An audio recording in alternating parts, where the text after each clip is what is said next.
Ya, saudara, selama bulan suci Ramadan, omset penjualan lemang di Kabupaten Semelu mengalami peningkatan. Seperti yang terdapat di Kecamatan Tepah Tengah, di mana dagangan lemang diburu pembeli dari berbagai kalangan untuk penganan berbuka puasa.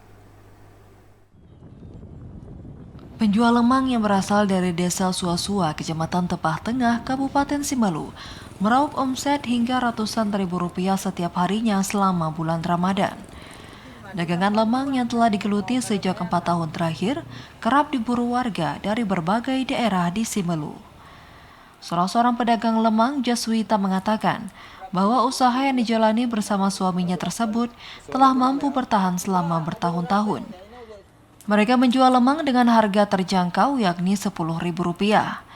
Di samping itu, Jaswita juga mengungkapkan adanya harapan agar pemerintah setempat dapat melirik usaha yang digeluti untuk dikembangkan seperti meningkatkan usaha baik menata tempat penjualan lemang.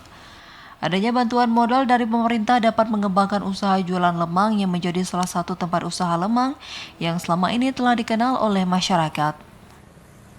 Harapan itu memang besar kan, cuman Allah yang menentukan kan. Kalau orang tu nanti melihat kita kemari ya kayak mana tempatnya biar bagus sikit, kita buat juga di depan tempat nanti jual kelapa sikit. Habis tu nanti ada bapak-bapak yang duduk di sini makan biar aja tempat yang bagus. Perhatian macam apa tu yang dari pemerintah lah, biarlah meningkat sikit usaha kita kan. Apalagi juga satu Semulu udah semua tahulah terkenal kayak gitu kan, cuma kita nggak buat aja namanya apa. Memang banyak yang suruh tapi ya nggak usah lagi. Ia berharap agar usaha lemang yang telah digeluti dapat terus bertahan dan menjadi sumber untuk menghidupi kebutuhan sehari-hari bagi dirinya dan keluarga. Dari Semelu, Alas Hab TVRI melaporkan.